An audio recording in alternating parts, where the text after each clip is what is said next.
A cupcake with bright frosting appears against a white background. It hops forward and gasps as it discovers 3 muffin pans that exactly look like braille cells.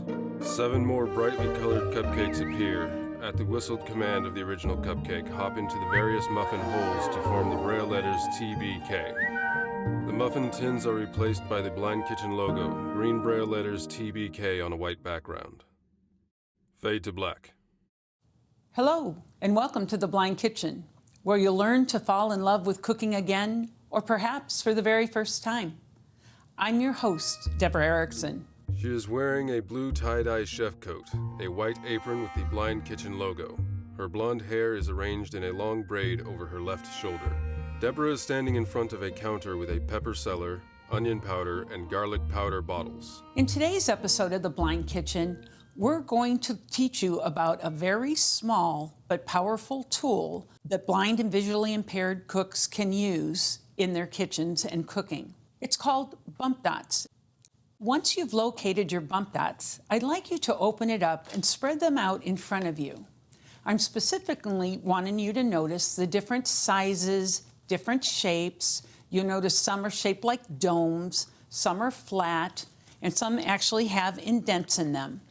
What they are made of and how they are shaped is not the information you need in its own right. It's how you assign them meaning that counts. I'll give you an example of that. The bump dots I'm holding in my hand, there are 4 on this sheet, actually have an indentation on them. So if I pick up a second sheet, I'm just randomly picking up a second sheet, these have flat heads on the top of them. So it depends on what meaning I assign to them. And I'll give you an example of that right now.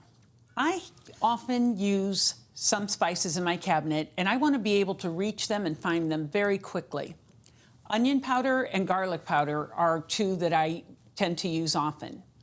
Unfortunately, they are in the same shape and size of bottles, and often the weight isn't going to tell me anything.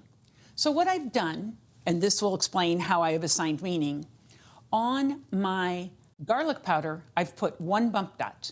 And the way that has meaning to me is I say, oh, garlic powder is 1 ingredient, 1 bump dot. If I was looking for my onion powder, there would be 2 bump dots adhered to that lid. In my mind, onion has 2 O's, so that's why onion powder gets 2 bump dots. If I have a spice blend that I really like, and it's the same size and shape as the other ones, I chose to put multiple, 3 bump dots on this one. And this is random, but I say, oh, there's more than 2 things in there. There's 3 things in there. So that way, when I reach into my cupboard, all I have to do is lightly touch the tops of any of these jars, and I'll know exactly what's in that jar. It makes it just much more quick and easy.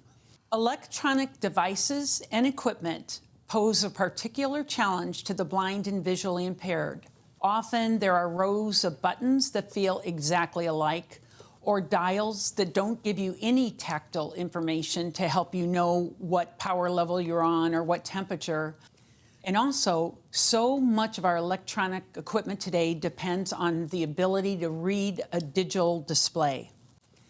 Even worse are flat screen microwaves and ovens that don't give you any tactile information, just a smooth surface. This is where bump dots can help you to function independently and competently in your own kitchen. I'll explain how I've done a couple of my own appliances, and you can decide what is the best way to do yours. However, it's important to know I did have a person with vision help me to mark these the first time. Then I'm off on my own. I don't need any other help unless one should happen to fall off, and they do occasionally, but not very often at all. In front of me is a portable induction burner. What it is, it's basically a single burner that can be moved around. I have it on my countertop, I plug it in, and I can cook something on this countertop if I want to, using this piece of equipment. But the important part of this lesson is the control panel that is in the front. I'm guessing there's probably 10 to 12 push buttons on this panel, but I really thought about it, and I only use probably 4. And so those are the 4 I marked. There is low, medium, and high here in the center bottom of it, and I put a small bump dot on the low, relatively speaking, a medium bump dot on the medium, and then a larger bump dot on the high. That way, I'm getting information not only in consequential order that they are, but also by the size of the bump dot on them. The only other bump dot that is marked on this one is the power button, which on this model happens to be the same thing. On that one, I have put a rubber bump dot that has kind of a tip on the top, and that differentiates it from the other bump dots, so I know when I'm touching this one. And the way I've assigned meaning to that particular bump dot, I think power begins with a P. I'm going to use my pointer finger to power it on and off. So the induction burner I just described uses all button technology to operate it. However, I have other pieces of equipment in my kitchen that use dials. My electric griddle, my deep fryer, these all use dials. And with this particular dial for my electric griddle, I only have 2 bump dots, and that is all I need to let me know what temperature this griddle is set at. First of all, I turned the dial all the way to the left, and I know that is off. And so I had a sighted person actually put a dot on that because there was no other way for me to know that was the pointer tip. So we just put a little clear bump dot on top. Then I wanted to know when the dial was set at 350. So the way I do that is I had someone put a bump dot on 350. I think this goes from like 200 at its lowest to 450 or maybe 500 at its highest.